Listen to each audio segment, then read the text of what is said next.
ಇನ್ನು news express ಸುದ್ದಿಗಳನ್ನು ನೋಡೋಣ. ಖಾಸಗಿ ಎಫ್ಎಸ್ಎಲ್ ವರದಿ ಆಧಾರದ ಮೇಲೆ ಕೇಸರಿ ಪಡೆ ಸರ್ಕಾರದ ಮೇಲೆ ಮುಗಿಬಿದ್ದಿದೆ. ಇತ್ತ ದುಡ್ಡು ಕೊಟ್ರೆ ಏನ್ ಬೇಕಾದರೂ ಬರೆದುಕೊಳ್ತಾರೆ ಅಂತ ಪ್ರಿಯಾಂಕ್ ಖರ್ಗೆ ಗರಂ ಆಗಿದ್ದಾರೆ. ಈ ಸುದ್ದಿಗಳನ್ನು ನೋಡೋಣ ಬಿಜೆಪಿಯ ಎಫ್ಎಸ್ಎಲ್ ವರದಿ ನ್ಯೂಸ್ ಎಕ್ಸ್‌ಪ್ರೆಸ್ ನಲ್ಲಿ.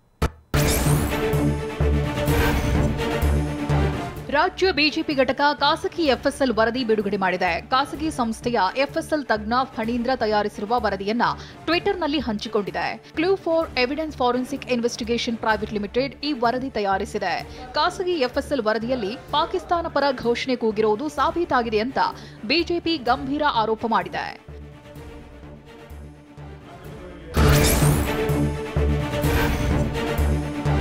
ಸರ್ಕಾರ ಏನೋ ಮುಚ್ಚಿಡುವ ಪ್ರಯತ್ನ ಮಾಡ್ತಾ ಇದೆ ಅಂತ ವಿಪಕ್ಷ ನಾಯಕ ಆರ್ ಅಶೋಕ್ ಅನುಮಾನ ವ್ಯಕ್ತಪಡಿಸಿದ್ದಾರೆ. ಮುಸ್ಲಿಂ ಭಯೋತ್ಪಾದಕರು ಮಾಡಿದ್ದಾರೆ ಅನ್ನೋದು ಗೊತ್ತಾದರೆ ಚುನಾವಣೆಯಲ್ಲಿ ಹಿನ್ನಡೆಯಾಗುತ್ತೆ ಎಂಬ ಭಯ ಇದೆ. ಖಾಸಗಿ ರಿಪೋರ್ಟ್ನಲ್ಲಿ ಇದು ದೃಢವಾಗಿದೆ ಅಂತಂದ್ರು. ಸರ್ಕಾರ ಏನೋ ಮುಚ್ಚಿಡುವಂತ ಪ್ರಯತ್ನವನ್ನ ಇಲ್ಲಿ ಕಾಂಗ್ರೆಸ್ ಸ್ಪಷ್ಟವಾಗಿ ಯಾರನ್ನೋ ಕಾಪಾಡುವಂತ ದೃಷ್ಟಿಯಿಂದ ಈ ಪ್ರಯತ್ನಗಳನ್ನು ಮಾಡ್ತಾ ಇದೆ. ಖಾಸಗಿ ಸಂಸ್ಥೆಯ ವರದಿ ಗಣನೆಗೆ ತೆಗೆದುಕೊಳ್ಳಲ್ಲ ಅಂತ ಗೃಹ ಸಚಿವ ಪರಮೇಶ್ವರ್ ಹೇಳಿದ್ದಾರೆ. ಸರ್ಕಾರದ ಎಫ್ಎಸ್ಎಲ್ ಮತ್ತು ಗೃಹ ಇಲಾಖೆಯ ಫಾರೆನ್ಸಿಕ್ ವರದಿ ಮೇಲೆ ಕ್ರಮ ತೆಗೆದುಕೊಳ್ತೀವಿ. ಪಾಸಿಟಿವ್ ಆಗಿ ಕೂಗಿರೋದು ದೃಢವಾದ್ರೆ ಅವರ ಮೇಲೆ ಕ್ರಮ ತೆಗೆದುಕೊಳ್ತೀವಿ ಅಂತ ಹೇಳಿದ್ರು. ಯಾರು ಕೊಟ್ಟಿದ್ದಾರೆ ಅಂತ ಫಣೀಂದ್ರ ಯಾರವರು? ಖಾಸಗಿ ಸಂಸ್ಥೆದ್ದು ನಾವು ಗಣನೆಗೆ ತಗೊಳ್ಳೋದು. ಅವ್ರದ್ದೇನು ಲ್ಯಾಬೊರೇಟರಿ ಇದೆಯಾ ಅಥವಾ ಅವ್ರ ಅನಾಲಿಸಿಸ್ ಮಾಡಿದ್ದಾರಾ ಖಾಸಗಿಯವರು? ಖಾಸಗಿ ಅವರಿಗೆ ವರದಿ ಕೊಡಲು ಅನುಮತಿ ಇದೆಯಾ ಅನ್ನೋದ್ರ ಬಗ್ಗೆ ಪರಿಶೀಲನೆ ಮಾಡ್ತೀವಿ ಅಂತ ಪರಮೇಶ್ವರ್ ಹೇಳಿದ್ರು. ಖಾಸಗಿಯವರು ಯಾರು, ಅವರಿಗೆ ಎನ್ಒಸಿಆರ್ ಕೊಟ್ಟಿದ್ದಾರೆ, ಅವರ ಲ್ಯಾಬೊರೇಟರಿ ಇದೆಯಾ, ಅನಾಲಿಸ್ ಮಾಡಿದ್ರ, ಎಲ್ಲವನ್ನೂ ಚೆಕ್ ಮಾಡ್ತೀನಿ ಅಂದ್ರು. ಯಾವ ಪರ್ಮಿಷನ್ ತಗೊಂಡು ಅವ್ರು ಮಾಡ್ತಾ ಇದ್ದಾರೆ, ಅವರಿಗೆ ಎನ್ಒಸಿಆರ್ ಕೊಟ್ಟಿದ್ದಾರೆ ಅಥವಾ ಈ ರೀತಿ ರಿಪೋರ್ಟ್ಗಳನ್ನ ಬಹಿರಂಗ ಮಾಡೋದಕ್ಕೆ ಅವರಿಗೆ ಅಧಿಕಾರ ಇದೆಯಾ, ಅದನ್ನೆಲ್ಲ ಪರಿಶೀಲನೆ ಮಾಡಿಸಿ ಅವ್ರ ಮೇಲೆ ಕ್ರಮ ತಗೊಳ್ತೀನಿ. ಖಾಸಗಿ ವರದಿ ತರಿಸಿ ಸಾರ್ವಜನಿಕರಲ್ಲಿ ಆತಂಕ ಸೃಷ್ಟಿಸುವುದು ದೇಶದ್ರೋಹದ ಕೆಲಸ ಅಂತ ಪ್ರಿಯಾಂಕ್ ಖರ್ಗೆ ವಾಗ್ದಾಳಿ ನಡೆಸಿದ್ದಾರೆ. ಬಿಜೆಪಿಗರು ಖಾಸಗಿ ಸಂಸ್ಥೆಗಳ ಬಳಿ ಹೋಗಿ ಪಬ್ಲಿಕ್ ಮಾಡ್ತಿದ್ದಾರೆ, ಇದು ದೇಶದ್ರೋಹದ ಕೆಲಸ ಅಂತ ಪ್ರಶ್ನಿಸಿದ್ರು. ಬಿಜೆಪಿಯವರು ಖಾಸಗಿ ಸಂಸ್ಥೆಗಳ ಹತ್ರ ಹೋಗಿ ಮಾಡಿಸ್ಕೊಂಡು ಅದು ಪಬ್ಲಿಕ್ ಮಾಡ್ತಾ ಇದ್ದಾರಲ್ಲ, ಅದು ಮೊದಲನೇ ದೇಶದ್ರೋಹದ ಕೆಲಸ. ಗಮನಕ್ಕೆ ಲೋಕಲ್ ಪೊಲೀಸ್ ಸ್ಟೇಷನ್ ಇರ್ಬೋದು ಅಥವಾ ಸರ್ಕಾರದ ಗಮನಕ್ಕೆ ತಂದು ಮಾಡಬೇಕಾಗಿತ್ತು, ಅಷ್ಟು ಮೆಚ್ಯೂರಿಟಿ ಇರಬೇಕಾಗಿತ್ತು ಇದಕ್ಕೆ.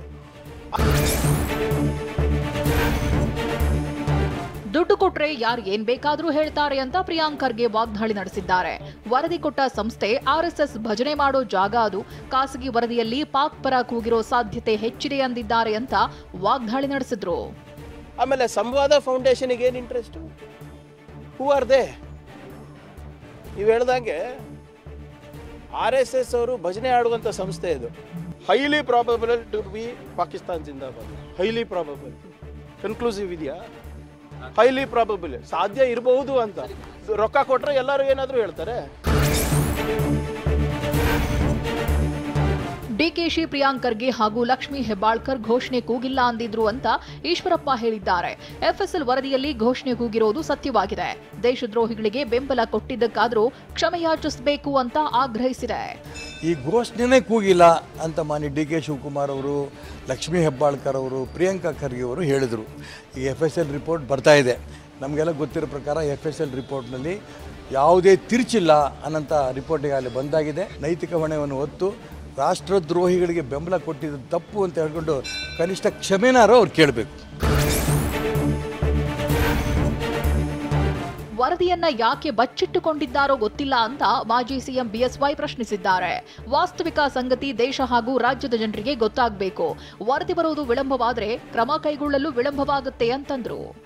ಆ ಥರ ಒಂದು ನಮಗೆ ಸಿಕ್ಕಿರೋ ಮಾಹಿತಿ ಪ್ರಕಾರ ಹೇಳಿದ್ದೇವೆ. ಅವರು ಸರ್ಕಾರಕ್ಕೂ ಮಾಹಿತಿ ಬಂದಿದೆ, ಯಾಕಿನ್ನೂ ಮುಚ್ಚಿಟ್ಟಿದ್ದಾರೋ ಗೊತ್ತಿಲ್ಲ. ತಕ್ಷಣ ಅದನ್ನು ಬಿಡುಗಡೆ ಮಾಡಿದ್ರೆ ಸತ್ಯಾಂಶ ಎಲ್ರಿಗೂ ಗೊತ್ತಾಗುತ್ತೆ.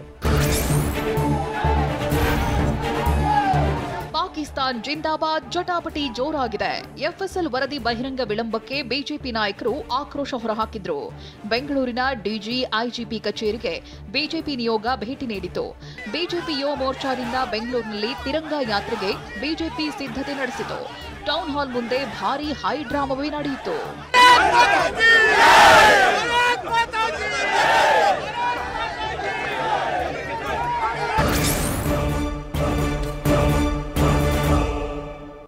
ಬೆಂಗಳೂರಿನ ರಾಮೇಶ್ವರಂ ಬಾಂಬ್ ಸ್ಫೋಟದ ತನಿಖೆ ಚುರುಕುಗೊಂಡಿದೆ. ಎನ್ಐಎ ಪ್ರಕರಣ ದಾಖಲಿಸಿಕೊಂಡರೆ ಇತ್ತ ಎಫ್ಎಸ್ಎಲ್ ತಂಡ ಸ್ಥಳದಲ್ಲಿ ಪರಿಶೀಲನೆ ನಡೆಸಿದೆ. ಈ ಸುದ್ದಿಗಳನ್ನು ನೋಡೋಣ. ಬಾಂಬರ್ಗಾಗಿ ಶೋಧ ನ್ಯೂಸ್ ಎಕ್ಸ್‌ಪ್ರೆಸ್‌ನಲ್ಲಿ. ಸಣ್ಣ ಸುಳಿವನ್ನು ಬಿಡ್ತಿಲ್ಲ, ಯಾವ ಮಾಹಿತಿಯನ್ನು ಕಡೆಗಣಿಸ್ತಿಲ್ಲ. ದಿ ರಾಮೇಶ್ವರಂ ಕೆಫೆ ಸ್ಫೋಟ ಪ್ರಕರಣದ ತನಿಖೆ ಮತ್ತಷ್ಟು ಚುರುಕು ಪಡೆದುಕೊಂಡಿದೆ. ಈಗಾಗಲೇ ರಾಜ್ಯ ಸರ್ಕಾರ ಬಾಂಬ್ ಬ್ಲಾಸ್ಟ್ ಪ್ರಕರಣದ ತನಿಖೆಯನ್ನ ಸಿಸಿಬಿಗೆ ವಹಿಸಿದೆ. ಈಗಾಗಲೇ ಕಾರ್ಯಪ್ರವೃತ್ತರಾಗಿರುವ ಸಿಸಿಬಿ ಅಧಿಕಾರಿಗಳು ನಿನ್ನೆಯೇ ಸ್ಥಳ ಮಹಜರು ನಡೆಸಿದ್ದಾರೆ.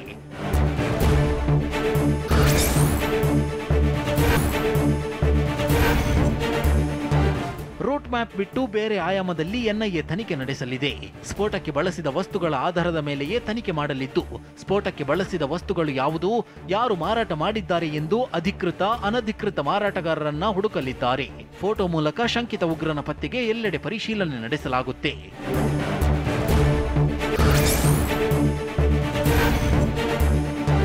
ಎನ್ಐಎ ತಂಡದ ತನಿಖೆ ರಾಜ್ಯ ಪೊಲೀಸರಂತೆ ಸೀಮಿತವಾಗಿಲ್ಲ. ಎನ್ಐಎ ತಂತ್ರಜ್ಞಾನದ ತನಿಖೆಯಲ್ಲಿ ಬೇಗನೆ ಮಾಹಿತಿಗಳು ಸಿಗುತ್ತೆ. ಪೇಡ್ ಇನ್ಫಾರ್ಮೆಂಟ್ಸ್ ಎಂಬ ತಮ್ಮದೇ ಆದ ಮಾಹಿತಿದಾರರನ್ನ ಎನ್ಐಎ ಹೊಂದಿರಲಿದೆ. ರಾಜ್ಯ ಮತ್ತು ಹೊರ ರಾಜ್ಯದಲ್ಲೂ ಸಹ ಮಾಹಿತಿ ಪಡೆಯುತ್ತೆ. ಒಂದೆಡೆ ಕ್ಲೂ ಸಿಕ್ಕರೆ ಸಾಕು, ಕೆಲವೇ ನಿಮಿಷದಲ್ಲಿ ಶಂಕಿತನ ಬೇಟೆಯಾಡುತ್ತೆ.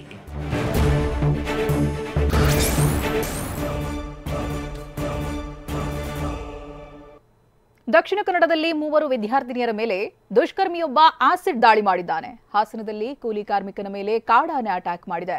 ಈ ಸುದ್ದಿಗಳನ್ನು ನೋಡೋಣ ಕರ್ನಾಟಕ ಎಕ್ಸ್‌ಪ್ರೆಸ್‌ನಲ್ಲಿ. ನಕಲಿ ಖಾತೆ ಮಾಡಿಸಿ ಕೆಂಗೇರಿ ಉಪವಿಭಾಗದ ಅಧಿಕಾರಿಗಳೇ ಪಾಲಿಕೆಗೆ 5 ಕೋಟಿ ವಂಚಿಸಿದ್ದಾರೆ.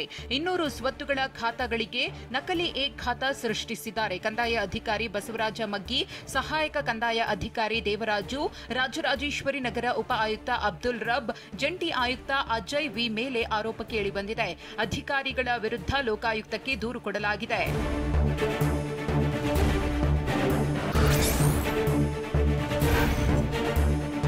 ಟ್ಯಾಂಕರ್ ಮಾಫಿಯಾಗೆ ಬೆಂಗಳೂರಿನ ರಾಮಗೊಂಡನಹಳ್ಳಿ ಜನ ಹೈರಾಣಾಗಿದ್ದಾರೆ.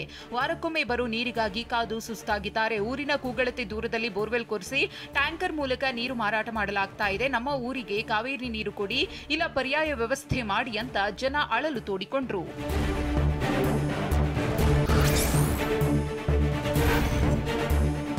ಟಿವಿ9 ವರದಿ ಬಳಿಕ ದೊಡ್ಡಬಳ್ಳಾಪುರದ ಮುತ್ಸಂದ್ರ ವಾರ್ಡ್ಗೆ ನೀರು ಪೂರೈಸಲಾಗುತ್ತಿದೆ. ನಗರಸಭೆ ಕಮಿಷನರ್ ಪರಮೇಶ್ ನೇತೃತ್ವದಲ್ಲಿ ಪೈಪ್ ಅಳವಡಿಕೆ ಮಾಡಲಾಗಿದೆ. ಕಳೆದ 20 ದಿನಗಳಿಂದ ಏರಿಯಾದ ಜನರು ನೀರಿಗಾಗಿ ಪರದಾಡ್ತಿದ್ರು. ಈ ಬಗ್ಗೆ ಟಿವಿ9 ವರದಿ ಪ್ರಸಾರ ಮಾಡಿತ್ತು. ಸದ್ಯ ಹಳೆ ಪೈಪ್ ಕಿತ್ತು ಹೊಸ ಪೈಪ್ ಹಾಕಿದ್ದಾರೆ. ಜನರು ಟಿವಿ9ಗೆ ಧನ್ಯವಾದ ತಿಳಿಸಿದ್ದಾರೆ.